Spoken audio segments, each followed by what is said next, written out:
direct chain. And Ibrahim an-Nakhai learned his knowledge from a number of scholars. And in fact, once towards the end of Abu Hanifa's time, he entered upon the court of Abu Ja'far al-Mansur, one of the Abbasi Khalifas,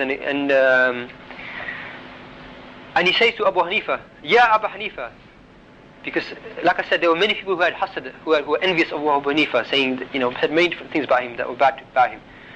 He says to him, Ya Abu Hanifa, an man akhadta al-ilm? O Abu Hanifa, from whom did you take knowledge? And Abu Hanifa, he said, Qultu fakultu, I said, an Hamad, an Ibrahim, an Umar bin al-Khattab, an Ali bin Abi Talib, an Abdullah bin Mas'ud, wa Abdullah bin Abbas. Which means that when the Khalifa said to him that from whom do you take knowledge, Abu Hanifa, he said that I took knowledge from Hamad, who took it from Ibrahim, who took it from Umar bin al-Khattab, who took it from Ali bin Abi Talib, who took it from Ali bin Abi Talib, and Abdullah bin Mas'ud, and Abdullah bin Abbas. Okay? And then Abu Ja'far al-Mansur, he said, Bakhin, which means, excellent, that's enough, I'm happy now. Your credentials, you can't have better than that, basically. So this is something about this is just to give you something about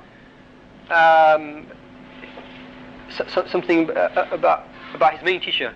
Also, as inshallah you'll see later on, right, that Abu Hanifa he's very generous to his students.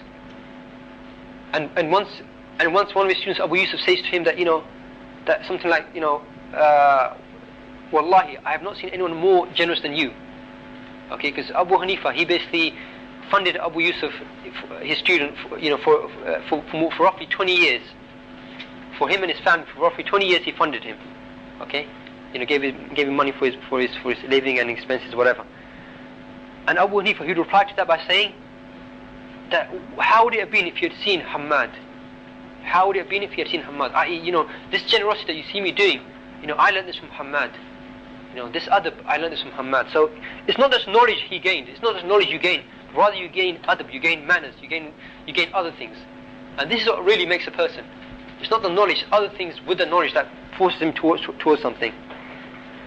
As for Imam al-Sha'bi, who I've just talked about earlier, who's the main guy, who's the main scholar who inspired him, he died 103 after Hijri. Okay, when Abu Hanifa was roughly 23, so he didn't gain that much knowledge from him, but whatever little he gained from him, was obviously significant, because he was the main person who inspired him to start gaining knowledge. And like I said to you earlier, Muhammad bin Sirin said that Imam Sha'bi, he was a recognized scholar during the lifetimes of the Sahaba. He was that intelligent, he was that smart. And also, obviously he gained, obviously he gained a lot of adab from him as well. And one of the statements of, and Imam Sha'bi, one of the things he was renowned for was his patience, especially if people were rude to him, patience in gaining knowledge as well. But there's a very famous statement that comes from him that somebody once abused him. Okay, somebody once abused him, and he replied back to him, and he said to him that in kunta sadiqan ghafara Allahu li. That when this man abused him, right, said something really bad about him, he said to him that if you are truthful about what you were saying, then may Allah forgive me. Wa in kunta kadhiban, and if you are a liar about what you're saying, ghafara Allahu lak, that may Allah forgive you. And then he walked away. That was the end of the matter. That if you are truthful, then may Allah forgive you, and if you are lying, then may Allah forgive you. He didn't reply back to him. He didn't start cursing him back. He said, he called it that, and that was it. And that would have more effect of a person than if you start abusing him back. But that's the way of the scholars. They didn't get involved in these type of things. Another of the scholars that he gained knowledge from was Ata ibn Abi Rabah. Okay, who is, if I'm not mistaken, who was the freed slave of Abdullah bin Umar. Okay, he grew up in Makkah. He lived in Makkah, even though he's from the people of Yemen, and he was, Habashi.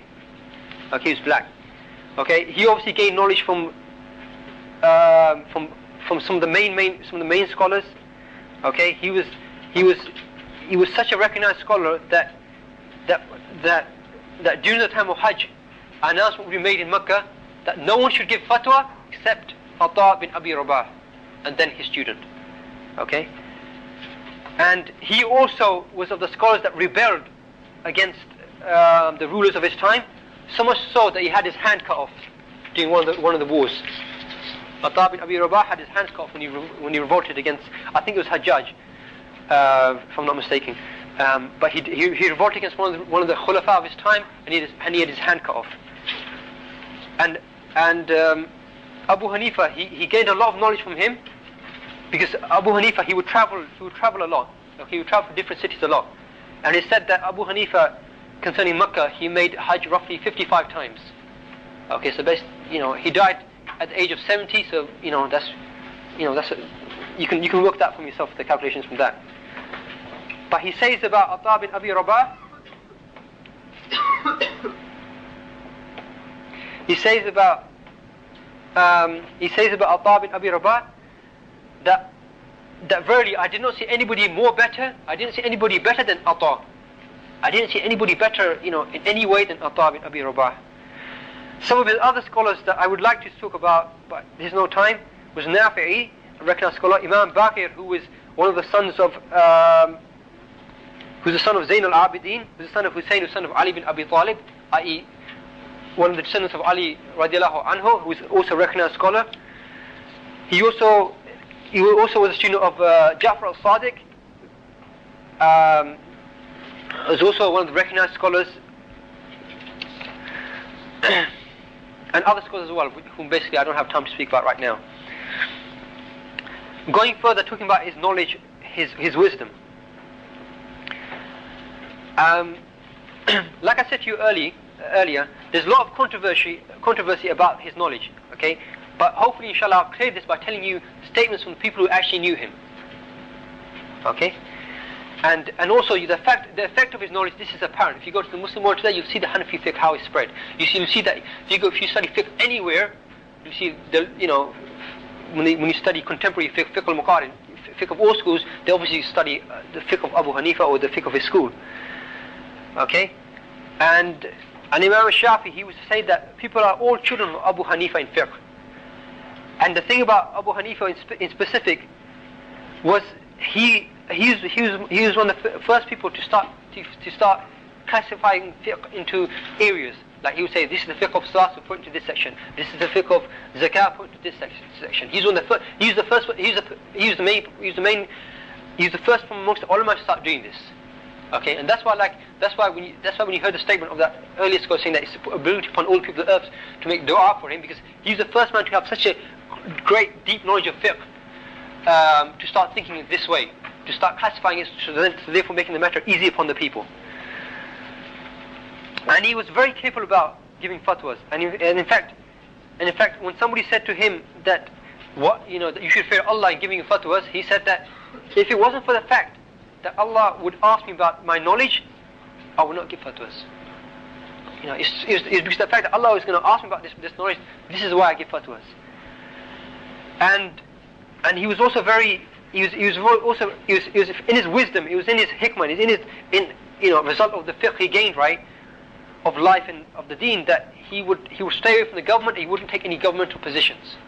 And I've already mentioned to you, right, how oppressive they were.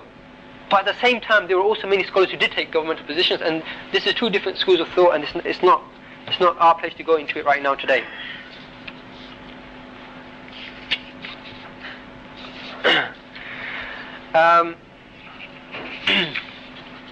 Just to mention his physical appearance,